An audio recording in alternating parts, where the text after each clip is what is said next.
नमस्कार। आचार्यवाणी देख रहे सभी दर्शकों का मैं पंडित गौरवाचार्य अपने इस प्रोग्राम में हार्दिक अभिनंदन करता हूँ। दोस्तों, ज्योतिष एक ऐसा विषय है जिस विषय की हम सभी को बहुत ज़रूरत भी है और इस ज़रूरत से हम इनकार भी कर सकते हैं, परंतु बहुत सारी जिज्ञासाओं के साथ साथ हमारे मन में कई सवाल उठते हैं। उन सवालों के जवाब खोजने के लिए हमें ज्योतिष का सहारा लेना ही पड़ता है। तो उन सवालों में एक सवाल जो बहुत सारे लोगों के मन में अक्सर चलता रहता है वो है घर। घर यानी रैन बसेरा। चाहे कोई व्यक्ति कमज़ोर आर्थिकता से गुज़र रहा है, चाहे कोई व्यक्ति बहुत अच्छी आर्थिक स्थिति से गुज़र रहा है, घर सबके लिए पहली ज़रूरत है। अक्सर जब हमारे पास लोग अपनी परेशानियों के विषय में बातचीत करने या समाधान लेने आते हैं तो उस विषय के साथ साथ हर एक के मन में जिनके पास घर नहीं है एक सवाल ज़रूर होता है, पंडित जी ये भी बता दीजिए हमारा घर कब बनेगा। तो घर बहुत ही ज़रूरी चीज़ है हर इंसान के लिए। तो आज इस प्रोग्राम में हम आपको बताएंगे ज्योतिष के माध्यम से किन लोगों का घर किस ग्रह दशा के हिसाब से किस आयु वर्ग में बनता है और किसका घर किस ग्रह की वजह से बहुत अच्छा आलीशान और किसका घर किस ग्रह दशा की वजह से जो देखने में अति सुंदर या अति आलीशान नहीं है। तो दोस्तों, जब हम घर की बात करते हैं तो घर यानी ज़मीन और ज़मीन के ऊपर बनाया गया मकान। तो ज्योतिष में ज़मीन का जो कारक ग्रह है वो है मंगल ग्रह, और जो उसके ऊपर रैन बसेरा जहाँ हम अपना चैन और सुकून के साथ समय बिता सकें, जिसे हम मकान कहें। मकान के बाद जब लोग उसमें रहते हैं तो उसे हम घर कहते हैं। उस घर के लिए जो कारक ग्रह है वो है चंद्रमा। तो अगर आप लोगों की जन्म पत्री में चंद्र ग्रह और मंगल ग्रह मजबूत स्थिति में है तो समझ लीजिए आपका घर आपके जीवन में खुद के द्वारा बनाया गया होगा। तो अब हम जिन लोगों का जन्म पत्रियों के साथ बहुत ज़्यादा विचार विमर्श नहीं होता उनके लिए सवाल है कैसे पता करें भी हमारी जन्म पत्री में चंद्रमा और मंगल मजबूत स्थिति में है या नहीं है।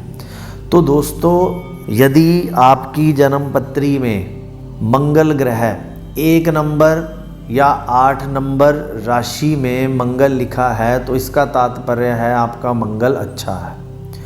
और चंद्रमा जो ग्रह है अगर वो 4 नंबर राशि में लिखा है तो इसका मतलब वो चंद्रमा ग्रह भी आपकी कुंडली में अच्छा है।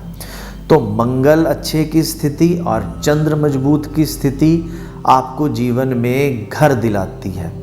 अब घर किस आयु वर्ग में मिलेगा, कौन से समय पर मिलेगा, ये विषय जो है वो आपकी संपूर्ण जन्म पत्री का विषय है। तो यदि आपके मन में भी ऐसा सवाल उठ रहा है तो आप हमें अपनी जन्म पत्री दिखाकर इससे रिलेटेड जो जिज्ञासा है उसका समाधान भी कर सकते हैं। और इसके साथ साथ जीवन में और उलझनें चल रही हैं या घर बनने में किस ग्रह की वजह से दिक्कतें आ रही हैं उसका समाधान भी किया जा सकता है। तो बात चल रही है घर की। तो यदि चंद्र मंगल की मजबूत स्थिति है और चौथा घर 4th हाउस घर के सुख का घर, अगर उस घर में मंगल और चंद्रमा का किसी भी रूप में प्रभाव पड़ रहा है तो आपका चंद्रमा की ग्रह दशा या मंगल ग्रह की ग्रह दशा जब जब आपके जीवन में आएगी तब तब वो ग्रह दशा आपको घर देकर जाएगी। अब घर किस प्रकार का होगा, कितना बड़ा होगा, कितना छोटा होगा, उस चीज़ के लिए हमें अन्य ग्रहों को साथ में देखना पड़ेगा। यदि आपकी जन्म पत्री में शुक्र का प्रभाव चौथे घर से और चंद्र मंगल के साथ जुड़ा है तो आपको वैभवशाली घर, आलीशान घर, सुख समृद्धि वाला घर, जो बहुत देखने में लोगों को लुभाता है, वैसा घर आपको मिलेगा। और यदि आपकी जन्म पत्री में चौथे भाव के साथ चंद्रमा और मंगल के प्रभाव में राहु का प्रभाव आ जाए या शनि का प्रभाव आ जाए तो आपका घर तो खुद का होगा, लेकिन वो देखने में बहुत ज़्यादा खूबसूरत या बहुत ज़्यादा प्रभावशाली नहीं होगा। एक आम सा घर जिसमें जीवन की ज़रूरतें पूरी होती हैं, वैसा घर हमें मिलेगा। इसके साथ साथ यदि आपकी जन्म पत्री में सूर्य का प्रभाव चंद्र मंगल के प्रभाव से, चौथे घर के प्रभाव से जुड़ा है तो आपको सरकारी निवास का लाभ मिलेगा। यानी आपके पास जो घर है, जिस घर में आप रहेंगे, वो आपको सरकारी निवास में आप रहेंगे। कई बार कई लोगों की जन्म पत्रियों में ऐसा भी देखने में आता है कि लोगों के पास सरकारी निवास में तो रहते हैं और खुद का घर बनाने के बाद उसको किसी और को किराए पर दे दिया जाता है। तो ये भी ज्योतिष के ग्रहों का ही एक प्रभाव है।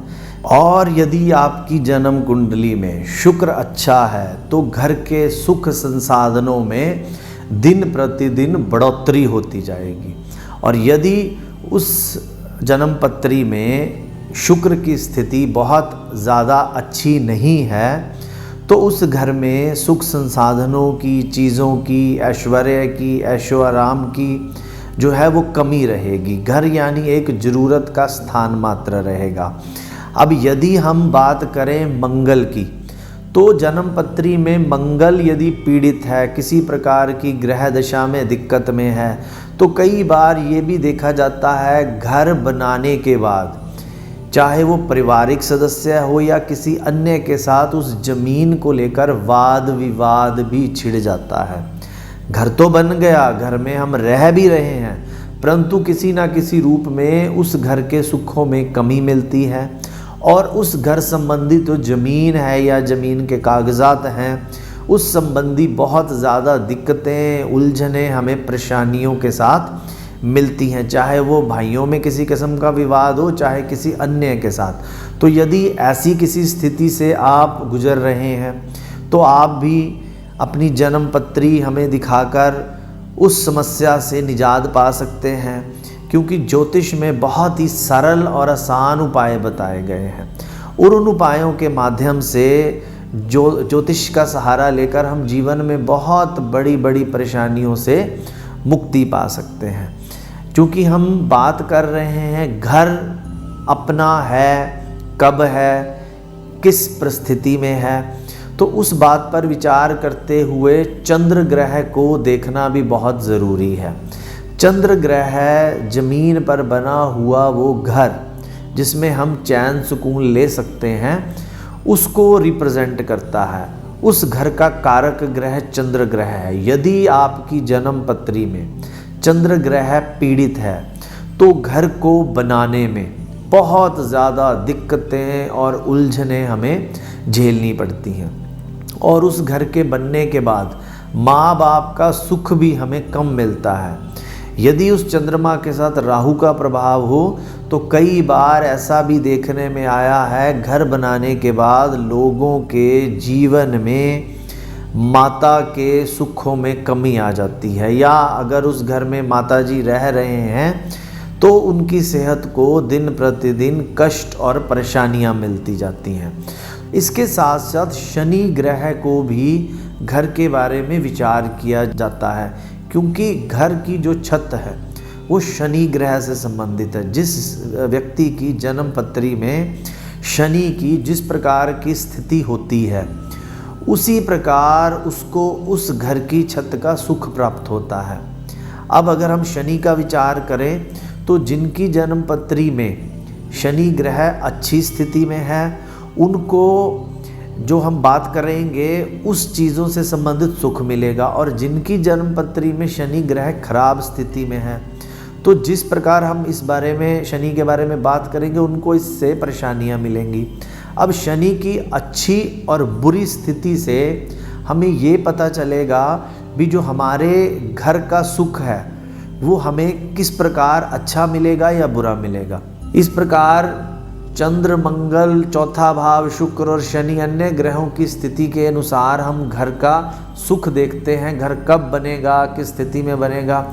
तो यदि आप भी घर संबंधित घर बनाने के बाद या घर बनाने से पहले अपनी जन्मपत्री हमें दिखाना चाहें तो आप नीचे दिए गए नंबरों पर संपर्क करके हमें मिल सकते हैं।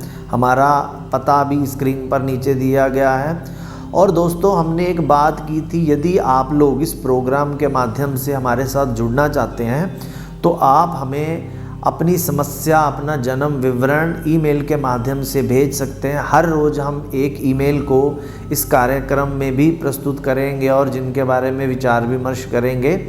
और हमारा ईमेल का एड्रेस है panditgaurav@gmail.com। इस पर आप अपना ईमेल कर सकते हैं और हम इसमें। और दोस्तों, ख़ास बात, जिन लोगों का ईमेल इस कार्यक्रम में नहीं भी विवरण या उसकी जन्मपत्री देखी जाएगी उनको भी हम प्रोग्राम ख़त्म होने के बाद उनको फ़ोन कॉल करके या ईमेल के माध्यम से उस पत्री का जवाब भी देते रहते हैं। तो आज जिस ईमेल जो हमारे पास आए हैं उनमें से हम जिनका ईमेल आज लेने जा रहे हैं वो है रुचिका जी का। रुचिका जी की डेट ऑफ बर्थ है 19 जुलाई 1989 और सुबह के 11:22 और लुधियाना का इनका जन्म है। इनका सवाल है, मैरिड लाइफ में परेशानियां चल रही हैं। रुचिका जी की जो जन्मपत्री है सिंह लगन की जन्मपत्री है। सूर्य 12वें भाव में है और राहु 7म भाव में है। 6ठे भाव में सूर्य का संबंध है। रुचिका जी, आपकी जन्मपत्री के हिसाब से शादी के बाद जो पहले 27 महीने हैं वो कष्टकारी रहेंगे। 27 महीने संयम से, शांति से आप निकाल लीजिए। और यहाँ पर उपाय के लिए जो आपने करना है वो करना है, दोनों पति पत्नी की फ़ोटो शहद में डुबोकर रखनी है और अमावस पर 4 नारियल छाल वाले, उसके ऊपर सफ़ेद सूत का धागा हल्दी से पीला करके उसके ऊपर लपेट कर आपने जल प्रवाह करना है। मात्र ये 2 उपाय जो आपकी जन्मपत्री में राहु और सूर्य से संबंधित दिक्कतें विवाहिक जीवन में आ रही हैं उससे आपको लाभ मिलेगा। और अपनी जो हस्बैंड हैं उनकी जन्मपत्री भी आप हमें दिखा सकते हैं, उसमें किस तरह के योग है इससे हम डिटेल में आपको विचार विमर्श कर सकते हैं।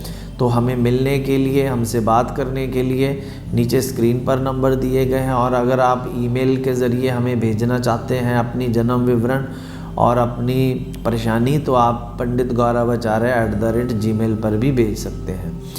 आप सभी के जीवन में सुख समृद्धि बढ़े, परेशानियों से मुक्ति मिले, इन्हीं मंगल कामनाओं के साथ आज के प्रोग्राम से आज्ञा चाहते हैं। नमस्कार।